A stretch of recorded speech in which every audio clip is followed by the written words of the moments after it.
Hi everybody, I'm McGann, and welcome to There I Read It, where I'm going over the Harry Potter books chapter by chapter for the first time ever in my life. And today we're on Harry Potter and the Prisoner of Azkaban, chapter 4, The Leaky Cauldron. And this chapter is dealing with Harry's 3-week vacation time at the Leaky Cauldron before school starts. And there's a lot of things going on, so let me hop into my notes, whatever page those are hiding on now. So, Harry is finding that he is really happy staying at the Leaky Cauldron without the Dursleys around. He can do his homework in the open and get into Diagon Alley pretty much anytime he wants. So Harry is finding a lot of joy and freedom just being almost like an independent adult staying at the Leaky Cauldron. And they don't really explain why, but Florian Fortescue's ice cream parlor gives Harry a free ice cream sundae every 30 minutes.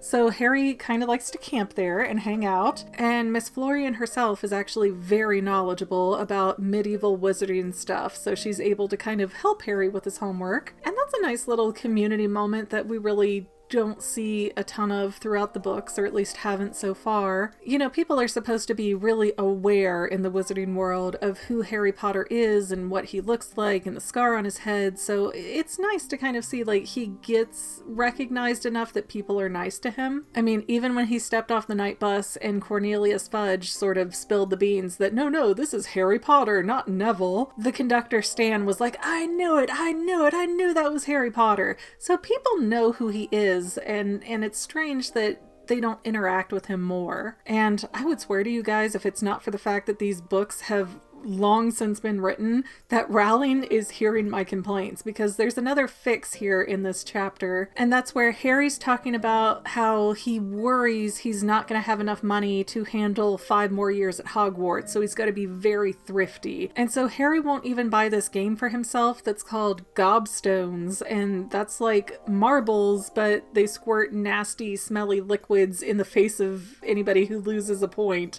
Ugh. And since all Harry can do is pretty much go through Diagon Alley every day, his wish list gets bigger and bigger and bigger, but he has to keep reminding himself that he does not want to be in a position to ask the Dursleys for money. So even though we don't have a full accounting of how much money is in Harry's vault, this is the first time in any of the books where it's denoted that he's not really rich. He can't really live forever off that money. It's just gonna get him through school, basically. And in retrospect, that does kind of help some of the issues I had with the Chamber of Secrets, where Harry was very miserly with his money. Like, oh, we need new brooms for the team. Don't look at me. Oh, my wand broke trying to get you to school, Harry. Don't look over here for money. I can't help you. And it was weird. So I do like that explanation has worked its way in here, but it's like somebody nudged Rowling and was like, hey, this doesn't make any sense. You got a plot hole. And I'm sure that's exactly what happened, whether it be at a convention or fans or an editor, that somebody brought up this problem to her and so she fixed it. Like, there, I handled it. Not too unlike, there, I read it, which you are enjoying right now. But yes, it was not by my choice that I read Harry Potter, really. It was something I felt bullied into by the internet. Although I am enjoying it, so I'm not really complaining anymore, but just calling the title of this series There, I Read It was very much in the same mindset of there, I handled it, leave me be. Anyways, while shopping around, Harry discovers the Firebolt broom, which is the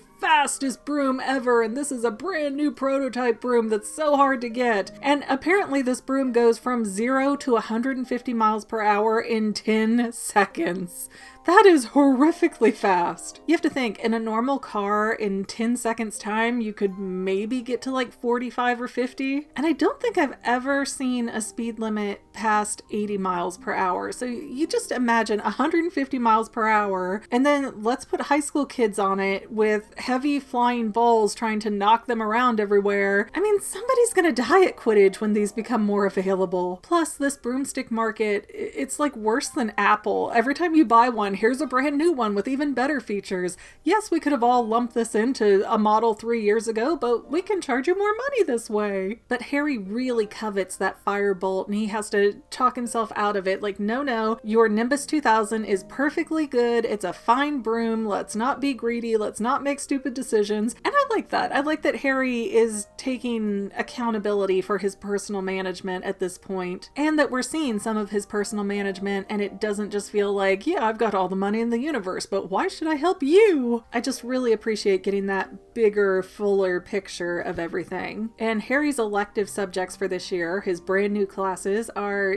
divination, I think that's right, maybe divination? I know it's fortune telling, so whatever way you say that, and the care of magical creatures. Now, lucky for Harry, Hagrid had already sent him the book he needs for the magical creature class for his birthday. So he doesn't have to buy that, but there is in Flourish and Blots this cage of all these monster books fighting each other. And the poor manager is talking about how he's been bit by these books and they're so horrible and he's never going to order them again. But couldn't they use the same spell that was used on the Cornish pixies to immobilize all the books and, make them just be textbooks? Wizards have no logic. And I'll accept the logic thing as an answer to a point, but really it needs to get a little bit more thought out that, hey, this thing's happening. Well, why is that thing happening? Because you already wrote about this, which should have countered that. But Rowling's like a spin doctor. As soon as you give her a problem, she's like, oh, well, you can't use this because of that. She always seems to come up with something on the fly and then it's canon. But while Harry is getting help finding the other books he needs for this year, he gets really fixated on the cover of this book for death omens, and even the people working in the store are like, oh no, you don't want to get involved in that. You'll see omens everywhere. It'll make you nuts. It's just not a good book for somebody your age. But on the cover of that book, there is a bear-sized black dog with glimmering eyes, and Harry feels like it's familiar to what he saw before the night bus showed up. Then it's mentioned that over the past 3 weeks that Harry's been at the Leaky Cauldron, he's been hoping to run into Ron or Hermione or both while he's shopping in Diagon Alley. And he's run into some other classmates, but he doesn't find Ron and Hermione until the day before school starts. And oddly, I think this is something that people have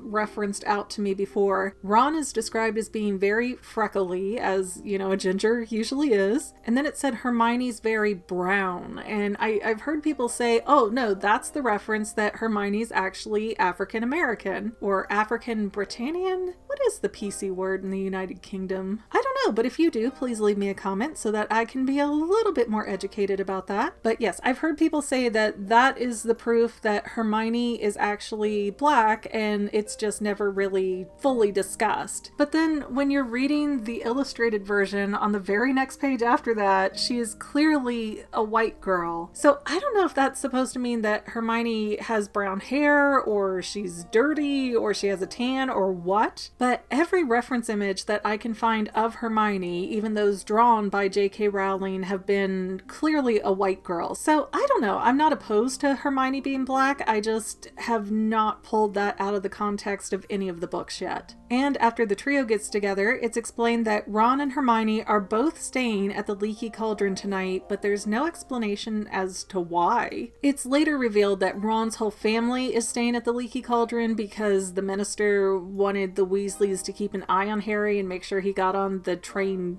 safely, properly. But Hermione staying the night by herself, it seems kind of odd. Since Hermione's family are normal people, I don't really see the Minister of Magic going to them and saying, listen, here's the deal. We want Hermione to stay at the Leaky Cauldron for this purpose. It doesn't seem like it would fit very well, so I'm not really clear what happened to get Hermione brought into this hotel sleepover party thing. But moving along, Ron has finally gotten a new wand. It is 14 inches, made of willow, with 1 unicorn tail hair. I'm not sure why they specified tail hair. If anything, shouldn't it be the same kind of hair on either the mane or the tail? And for that matter, if there is a difference between the mane and the tail, wouldn't you want a mane hair because it's closer to the horn, which is the magic source? Oh, these curious wizarding folk. And then Hermione gets excited about her elective. She's taking care of magical creatures, divination, arithmancy, my dyslexia hates these words by the way, study of ancient ruins, muggle studies, and then she got cut off without being able to finish, so it seems like she has even more more electives than that. And it's funny, when she brought up Muggle studies, the first thing that came to mind was, are you trying to get an easy A? That doesn't seem like you, Hermione. And then Ron pretty much said the same point of, why would you want to take Muggle studies? You grew up in that world, you know it all. And Hermione's like, yeah, but I don't know it from the wizarding world perspective.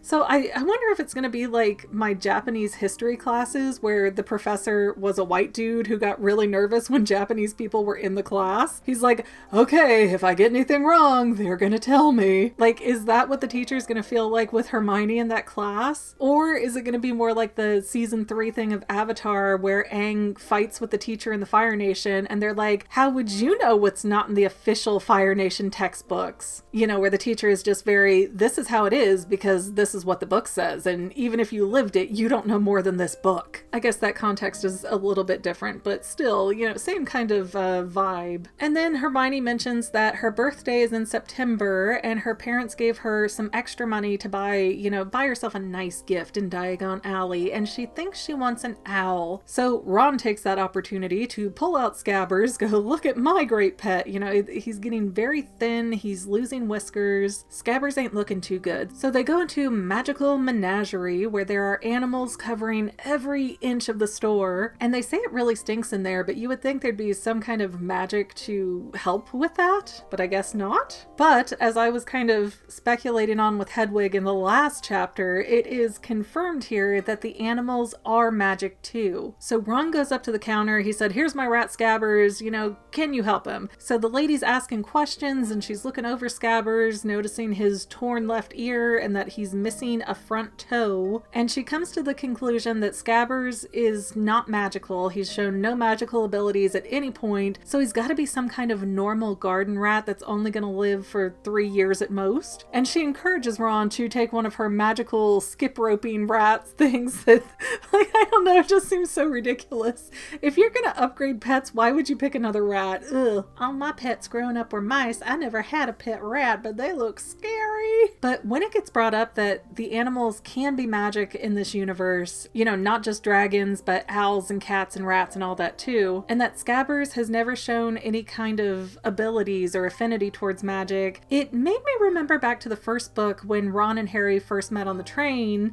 And I think it was Ron tried to turn Scabbers blonde and nothing happened. And I kind of thought, oh, well, maybe it's the wand or it's because Ron doesn't really know what he's doing. But what if it's because Scabbers is like something's weird with Scabbers? Anyways, the lady at the counter ends up offering Ron some rat tonic. And then all of a sudden this giant orange cat jumps down on top of Ron's head, chases Scabbers. Ron and Harry go searching for poor Scabbers when Hermione comes out of the Magical Menagerie with said cat. He's very fluffy. The description makes me think of a Persian with a very flat face, and his name is Crookshanks. And Ron is not very happy with Hermione for getting that cat that just chased his rat away. And that's kind of curious and telling because Hermione's like, well, Crookshanks is going to be in my dormitory, Scabbers is going to be in your room, so what is the problem here? Like, they're never even going to see each other. Why are you so offended? And I was like, hold on a minute now. Is Ron looking at Hermione like, well, when we live together someday as a married couple,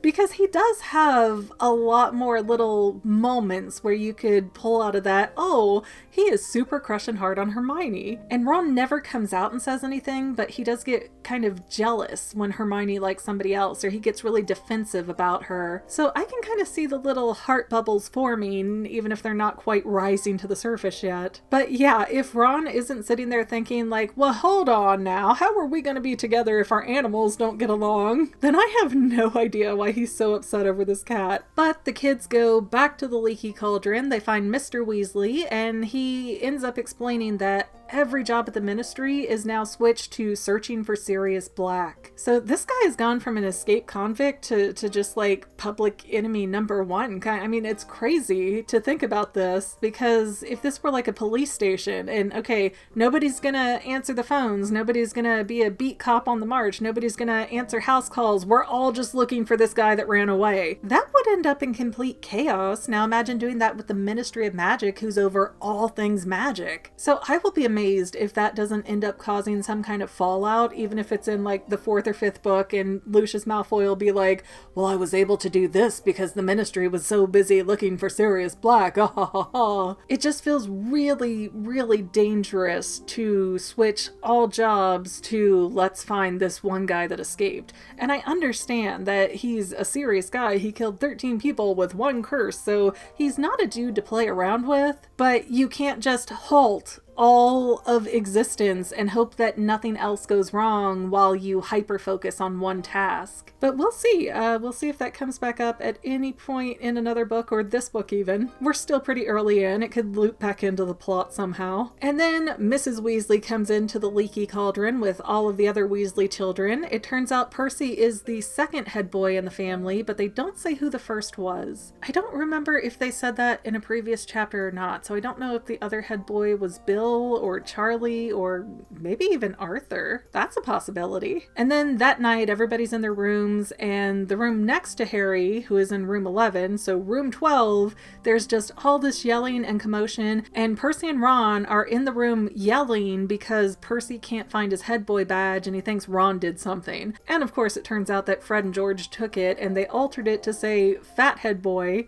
I'm sorry, big head boy. I wrote it down right, and then fathead just slipped into my mind. But Ron also realizes that his rat tonic is gone, so Harry's like, oh, it's probably downstairs, I'll go get it for you.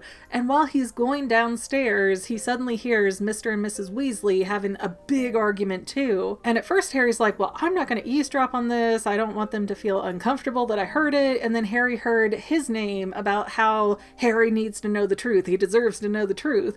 And so he listens in, and it turns out that there is a connection between Harry and Sirius Black. And Molly's like, no, he doesn't need to know the truth. He's happy. Dumbledore's going to keep him safe. He's going to be safe at Hogwarts, so there's no reason to put this on him and make him miserable and scared. And Arthur's like, yes, he needs to know because it's his life and he should know the truth. And he and Ron are always wandering off, even in the Forbidden Forest, like idiots. So he should know. And Molly's, no, we don't even know that Sirius Black wants anything to do with Harry. We have no idea what he's doing out or what he's trying to do. And Mr. Weasley's all, well, in his sleep, the guards have heard him talking and saying he's at Hogwarts, so he is coming for Harry. We know he's coming for Harry. And that's basically about where the chapter ends, is Harry sitting there going, this sounds bad. I can feel the trouble coming. But I will say, based on the Chamber of Secrets and really, yeah, the Sorcerer's Stone too did it with Quirrell. She overdoes it with the Scooby-Dooing, where they're like, oh, this person's bad. Look, here's all these clues. This person's bad to the bone. This person right here. And then they pull off the mask at the end, and it was actually the groundskeeper that you barely noticed throughout the entire thing. And he would have gotten away with it too if it weren't for you meddling kids. Oh my gosh, is Harry Potter just a really long, convoluted Scooby-Doo episode? So yeah, I can pretty much guarantee that the fact that we're getting Sirius Black shoved in our faces so much, and he's so bad, he's so evil, he's probably going to turn out to be the sweet dude that sells flowers or something crazy. She's just trying too hard with this whole Scooby-Doo thing. I mean, the whole point of a sleight of hand is that one hand is busy so you don't see what the other hand is doing. But when you keep doing the same trick over and over, it's just predictable. Maybe I'm wrong though. We'll see. This is still very early on in the book. And I will call it here. Thank you everybody for watching. Don't forget to subscribe, share, leave a non-spoiler comment if you feel so inclined. And we will see you next time, family members. Well, family members, we're almost done, but I want to invite you to hang out with me in some other places. I'm on Twitter and Instagram as my own personal self, and I have a Facebook page too, but I mostly just post photos over there. And sometimes people say, hey McGann, I want to mail you something. How do I do that? Easy. Just click the About tab on my channel page, and my most current P.O. Box info will be right there. I also run another channel, The Family. It's really a hodgepodge channel where we might post anything. Oh yeah, and I also sell shirts and stickers and stuff with the Fanily and the Fangirl logos. If that is your cup of tea, I have a link in every description of every video. Finally, if you want to help out the Fangirl channel and make sure I'm putting out video essays for years to come, the best way you can help is by subscribing and watching more of my videos, whether they're new, old, whatever. Maybe even share one or two on social media, help spread the word. People who watch to the end of videos like you helps to tell the site, hey, this is a good video, we should recommend it to other people. So if you made it this far, leave me a comment of something like, hey, I made it to the end. Love ya. See you next time, family members. Bye.